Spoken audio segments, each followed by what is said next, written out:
बढ़िया ही होगे घर पर हो तो।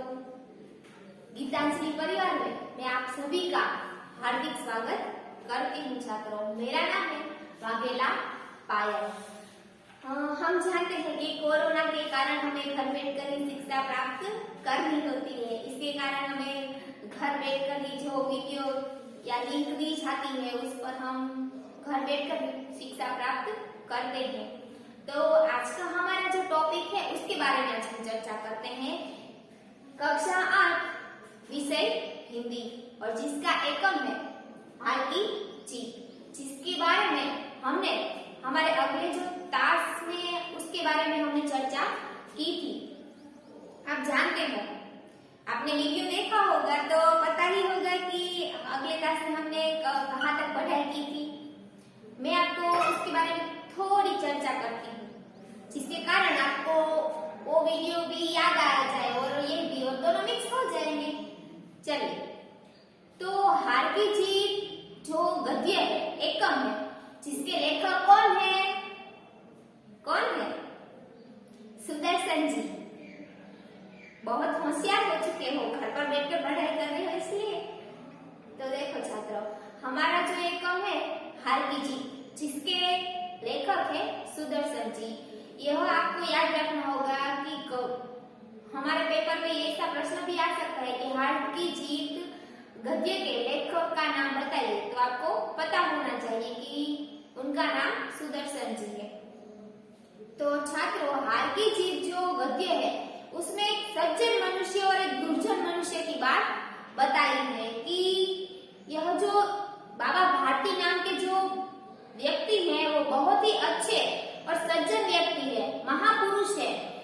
हम कह सकते हैं कि ये जो बाबा भारती है बहुत ही महान पुरुष है। और खड़क सिंह नाम का एक डाकू है, उसके बारे में हमने चर्चा की थी कि जो खड़क सिंह नाम का जो डाकू है वो बहुत ही बड़ा डाकू है, उस इलाके का बहुत ही प्रख्यात। जैसे अभी हमारे देश में कोई बड़े बड़े बॉम्ब ब्लास्ट करता है, वो कौन करता है? लादेन, ओसामा बिन लादेन, जो हमारे भारत पर बड़े बड़े विस्फोट करवाता है, वो बहुत ही बड़ा गुंडा है। उसी तरह यह जो खड़क सिंह नाम का जो डाकू था वो भी उस इलाके का प्रख्यात डाकू था। और वो बाबा भारती जो है उनके पास एक बहुत ही सुंदर, जो हम देखें तो हमें भी पसंद आ जाए ऐसा उनके पास घोड़ा था। उस घोड़े का नाम क्या था छात्रों? सुल्तान था। उस घोड़े का नाम सुल्तान था। तो वो जो सुल्तान नाम का जो घोड़ा है वो बहुत ही सुंदर और आकर्षक था। और उसकी जो चाल थी, उसको अगर कोई भी देख ले ना तो उस पर लट्टू हो जाते, मोहित हो जाते। वैसे तो उसकी चाल थी सुल्तान की, तो उसकी चर्चा पूरे गांव में फैल चुकी थी। बाबा भारती तो एक मंदिर पर रहते थे, क्योंकि उन्हें गांव के जीवन या फिर किसी के बारे में कोई रस नहीं था। सिर्फ उनको अपने और अपना जो सुल्तान था वो ही पसंद था। और वो भजन कीर्तन करते, और भजन कीर्तन करने से जो थोड़ा बहुत समय मिल जाता वहां उसमें वो सुल्तान जो था उसकी सेवा करते, उसकी देखभाल करते। और रात को भी वो सोते नहीं, क्योंकि अगर वहां पर डाकुओं की लूट की बहुत चिंता होती थी बाबा भारती को कि शायद मेरा जो घोड़ा है इतना सुंदर है, आकर्षक है, तो कोई डाकू आकर उसे ले जाएगा। तो ऐसा सोचकर वो रात को भी वहां पर पहरा देते थे। बाबा भारती जो है ना वो बहुत ही अच्छे मनुष्य थे।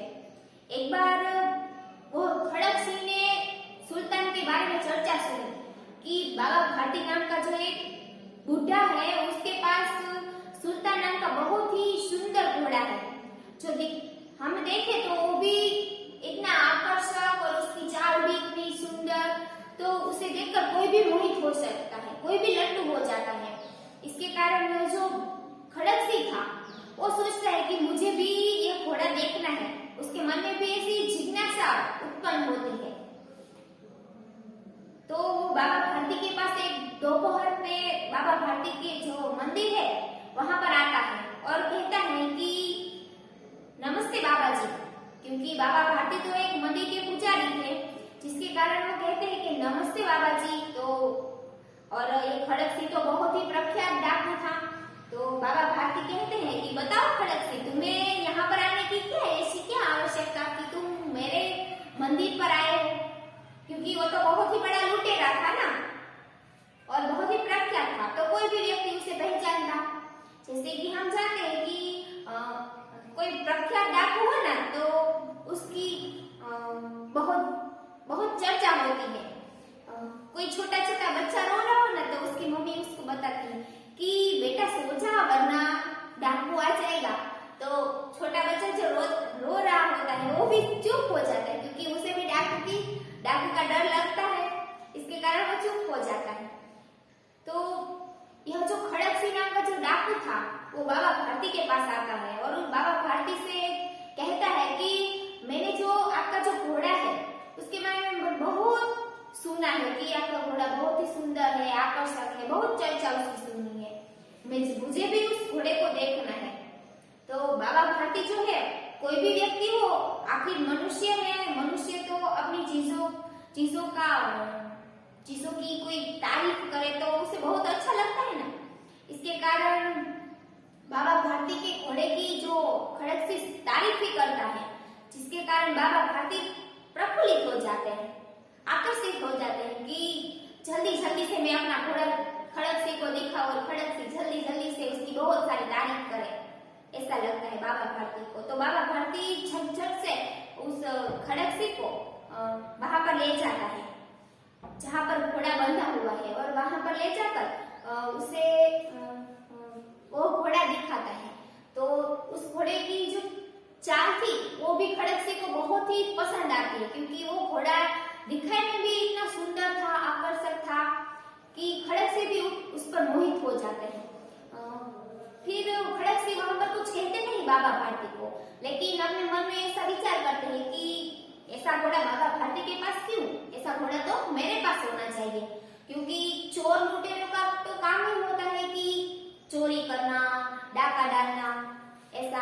तो उसके पास तो घोड़ा होना चाहिए, क्योंकि कहीं पर भी चोरी करने के लिए जाएंगे तो उसके पास तो घोड़ा होगा ही। तो बाबा भारती को कुछ बताते नहीं और अपने मन में ऐसा विचार करके वो वहां से चले जाते हैं। फिर एक दिन फिर 4-5 महीने बीत जाते हैं और बाबा भारती निश्चित हो जाते हैं। कुछ दिनों तक तो उन्हें ऐसा लगता है कि शायद वह खड़क सिंह जो मेरा घोड़ा मुझसे चुराने के लिए आएगा, लेकिन बाबा भारती 3-4 महीने के लिए थोड़े डरे रहते, लेकिन धीरे धीरे समय बीतता गया। 4-5 महीने तक उन्होंने सख्त पहरा दिया, लेकिन फिर खड़क सिंह की तो कोई बात भी नहीं आई और वो भी नहीं आया खुद। तो बाबा भारती निश्चित हो गए कि अब खड़क सिंह नहीं आएगा। फिर बाबा भारती जो है वो अपने घोड़े सुल्तान को रोज घुमाने के लिए ले जाते, टेकरी पर चक्कर लगाने के लिए ले जाते। तो बाबा भारती सुल्तान पर बैठकर जो चक्कर लगाने के लिए जाते, तो एक दिन ऐसा हुआ कि वहां पर जो जा रहे थे तो रास्ते पर एक अपाहिज व्यक्ति पड़ा था, जो कौन था, खुद खड़क सिंह था, जो अपना भेष बदलकर वहां पर आया था। और वो आवाज देता है बाबा भारती को कि सुनिए, मुझे वैद्य के पास जाना है, जो मेरा सोतेला भाई है उसके पास मुझे जाना है, आप मुझे अपने घोड़े पर बिठा दो और मुझे वहां पर ले जाओ। तो बाबा भारती को हम जानते कि बहुत ही अच्छे और सज्जन मनुष्य थे, तो बाबा भारती उसे अपने घोड़े पर बिठा देते हैं। फिर थोड़ी दूर तो चलते हैं, फिर वो जो खड़क सिंह था वो तो क्यों आया था, सुल्तान को ले जाने के लिए, इसलिए वो जो खड़क सिंह था वो झट से वो जो घोड़े की लगाम होती है उसे पकड़ लेता है, बाबा भारती के हाथों से उसे छीन लेता है और फिर बाबा भारती को धक्का दे देता है और बाबा भारती तो नीचे गिर जाते हैं। तो बाबा भारती देखते हैं तो वो तो खुद खड़क सिंह होता है, डाकू खड़क सिंह होता है, और वो थोड़े दूर चलता है और वहां पर रुक जाता है और घोड़े पर हाथ फेरते हुए कहता है कि यह घोड़ा अब मैं आपको नहीं दूंगा। तो बाबा भारती कुछ नहीं कहते और फिर कहते हैं कि रुको, मेरी एक बात सुनते जाओ। और तब वो जो खड़क सिंह था वो तो सोच में पड़ जाता है कि मेरा ऐसा कौन सा काम है, यह घोड़ा तो मैं आपको देने वाला नहीं। तो बाबा भारती कहते हैं कि रुको, यह जो घटना घटी कि तुम एक अपाहिज बनकर मेरे सामने आए और मैंने भी तुम्हारी मदद की, इस बात को तुम किसी से मत बताना, क्योंकि अगर तुम यह बात किसी को बताओगे तो कोई भी दीन दुखियों पर विश्वास नहीं करेगा, कोई भी उसकी सहायता नहीं करेगा। तो खड़क सिंह कहता है, उसे तो मन में विचार आता है कि मैंने उनका घोड़ा तो मैंने छीना है, फिर वो क्यों ऐसा बता रहे हैं कि मैं किसी को मत नहीं बताऊं। तो बाबा वो जो खड़क सिंह था वो तो विचार में पड़ जाता है और वहां से चला जाता है। फिर उसे वो अपने इलाके में तो चला जाता है, लेकिन उसे अपने अंदर ही ऐसे विचार आते हैं कि बाबा भारती कितने अच्छे सज्जन मनुष्य हैं, जिन्होंने मुझे इतना अच्छा प्रवचन दिया कि मैंने उनका घोड़ा चुराया, फिर भी उन्होंने मुझे कुछ नहीं कहा और ऐसा कहा कि किसी को मत बताना, इस घटना के बारे में किसी को मत बताना, क्योंकि अगर किसी को पता चला तो क्या सोचेंगे कि कोई दीन दुखियों पर विश्वास नहीं करेगा, भरोसा नहीं करेगा। और वो खड़क सिंह था, वो अंदर ही अंदर उसके अंदर ऐसा परिवर्तन आ जाता है, बहुत बड़ा उसके अंदर परिवर्तन आ जाता है और खूब रोने लगता है, कूद कूद कर रोता है। और एक रात वो बाबा भारती का जो मंदिर था वहां पर आता है और छुपके से वो बाबा सुल्तान नाम का जो घोड़ा था उसे वहां पर बांधकर से चला जाता है। और इस तरह जो खड़क सिंह था वो जीतने के बाद भी हार जाता है और बाबा भारती हार कर भी जीत जाते हैं। तो यह एकम में हार की जीत, इस तरह से उसका शीर्षक दिया गया है कि एक सज्जन मनुष्य हारने के बाद भी जीत जाता है और एक दुर्जन मनुष्य जीतने के बाद भी हार जाता है। तो आप इसके बारे में हम चर्चा करते हैं। बाबा भारती जो है, हम यहाँ तक पहुंचे थे कि बाबा भारती खड़क सिंह को अपना घोड़ा दिखाने के लिए ले जाते हैं। बाबा भारती और खड़क सिंह अस्तबल में पहुंचे। बाबा ने घोड़ा दिखाया घमंड से, खड़क सिंह ने घोड़ा देखा आश्चर्य से। बाबा भारती ने वो घोड़ा घमंड से दिखाया कि देखो मेरे पास कितना सुंदर घोड़ा है। आप हमारे पास कोई अच्छी चीज हो तो हमें उसे दुनिया को दिखाने की बहुत जल्दी होती है कि देखो देखो मेरे पास तो इतना इतनी सुंदर सुंदर चीजें हैं। तो इसी बाबा भारती जो थे उन्हें भी अपना घोड़ा दिखाने की बहुत उत्सुक थे और वो जो खड़क सिंह था उसे भी उत्सुकता थी कि मुझे भी यह घोड़ा देखना है, क्योंकि उसने तो बहुत सी चर्चा सुनी थी कि घोड़ा ऐसा है वैसा है और बहुत ही सुंदर है और उसकी चाल भी इतनी सुंदर है, आकर्षक है। उसने सहस्त्रों घोड़े देखे थे, परंतु ऐसा बांका घोड़ा उसकी आंखों में कभी न गुजरा था। खड़क सिंह है, उसने यह जो घोड़ा देखा तो वो मन में निश्चय करता है कि मैंने हजारों घोड़े देखे, लाखों घोड़े देखे, लेकिन मैंने इस तरह सुल्तान जैसा घोड़ा पहली बार देखा, क्योंकि सुल्तान था ही इतना सुंदर, आकर्षक था। तो वो खड़क सिंह मन में ऐसा विचार करता है कि मैंने लाखों घोड़े देखे, हजारों घोड़े देखे, लेकिन यह सुल्तान तो अलग ही है, अनोखा है। सोचने लगा भाग्य की बात है, ऐसा घोड़ा खड़क सिंह के पास होना चाहिए था। खड़क सिंह जो है वो मन में ऐसा सोचता है कि भाग्य की बात है, ऐसा घोड़ा तो खड़क सिंह के पास होना चाहिए था, क्योंकि खड़क सिंह कौन था? बहुत बड़ा डाकू था। इस साधु को ऐसी चीजों से क्या लाभ? खड़क सिंह मन में सोचता है कि ऐसा घोड़ा तो मेरे पास होना चाहिए। इस घोड़े से साधु को क्या लाभ? साधु को तो कहीं पर जाना नहीं होता, उसे तो बस अपने मंदिर में बैठे रहना होता है, तो उसे इसे घोड़े का क्या काम? ऐसा सोचता है। कुछ देर तक आश्चर्य से खड़ा रहा,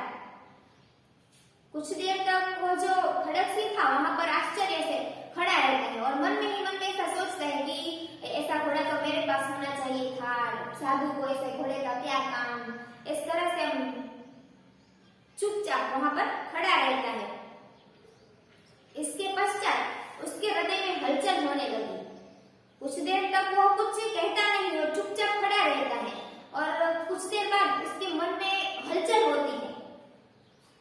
बालकों से अधीरता से बोला, परंतु बाबा जी इसकी चाल न देखी तो क्या? कुछ देर तक कुछ कहता नहीं, उसे सिर्फ देखता है और फिर कहता है कि बाबा जी इसकी चाल न देखी तो क्या देखा? क्योंकि मैं तो उसे देखने के लिए आया हूँ, अगर मैंने उसकी चाल ही न देखी तो मैंने घोड़ा देखा ही नहीं, ऐसा वो कहता है बाबा भारती को। तो बाबा भारती को तो अपनी चीजें दिखाने का बहुत ही उत्सुकता थी, क्योंकि उसकी चाल ही इतनी सुंदर थी कि कोई भी देखे तो उस पर लट्टू हो जाते। बाबा जी भी मनुष्य ही थे क्योंकि कोई भी मनुष्य को अपनी तारीफें सुनना बहुत ही अच्छा लगता है। अपनी वस्तु की प्रशंसा दूसरे के मुख से सुनने के लिए उनका हृदय अधीर हो गया। बाबा भारती थे तो मनुष्य ही, भले ही साधु थे लेकिन थे तो मनुष्य ही ना, तो अपनी चीजों की तारीफ सुनना हर इंसान को अच्छा ही लगता है कि मेरे बारे में कोई ऐसी बातें करे, मेरे बारे में कोई ऐसी बातें करे। तो बाबा भारती भी अपनी तारीफ किसी के साथ मुंह से सुनने के लिए बहुत ही उतावले हो चुके। घोड़े को खोलकर बाहर ले गए। घोड़ा जो था वो बंधा हुआ था, उसे खोलकर वो बाहर ले जाते हैं। घोड़ा वायुवेग में उड़ने लगा। घोड़ा जो था वो वायुवेग में उड़ने लगा, यानी कि हवा में उड़ने लगा। घोड़े की चाल देखकर उसके हृदय पर सांप लौट गया। घोड़े की जो चाल थी उसे देखकर खड़क सिंह के मन में सांप लौट गया। सांप लौटना एक मुहावरा है जिसका अर्थ होता है ईर्ष्या होना। बाबा भारती का जो घोड़ा था वह उसकी चाल देखकर जो खड़क सिंह के मन में सांप लौट जाता है, ईर्ष्या होती है, क्योंकि घोड़ा ही इतना सुंदर था, आकर्षित था कि कोई भी उसको देखे तो वो मोहित हो जाता। तो खड़क सिंह भी उसके मन में ईर्ष्या होती है कि ऐसा घोड़ा तो मेरे पास होना चाहिए, क्योंकि वो तो खुद डाकू था। वह डाकू था और जो वस्तु उसे पसंद आ जाए उस पर वह अपना अधिकार समझने लगता था। वह डाकू था, इसके कारण उसे जो भी चीजें पसंद आने लगती उसे वो हासिल कर लेता, क्योंकि डाकू तो कुछ भी कर सकता है। कोई चीज रास्ते पर बाजार में हो तो उसे वो लेने की इच्छा हो तो पैसे की तो जरूर नहीं होती, क्योंकि डाकू को तो हर कुछ मुफ्त में ही मिलता है। वो तुरंत ही वहां पर जाता है और ले लेता है, क्योंकि डाकू को दुकान वाला भी कुछ नहीं पैसे नहीं मांगता, क्योंकि उसे भी डर लगा रहता है कि डाकू हमें मार देगा। तो इसके कारण डाकू जो होते हैं उसे जो भी चीजें पसंद आ जाए उसे वो खुद ले लेता है, हासिल करता है। यानी जो वह डाकू था उसे जो वस्तु पसंद आ जाए उस पर वह अपना अधिकार समझने लगता था। उसके पास बाहुबल था और आदमी थे।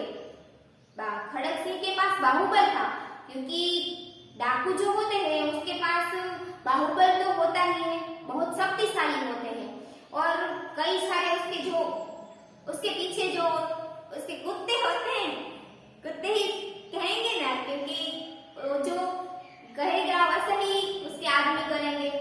इसके कारण ये जो बाबा खड़क सिंह था वो बहुत बाहुबल वाला था और उसके पास बहुत सारे ऐसे इंसान थे, आदमी थे।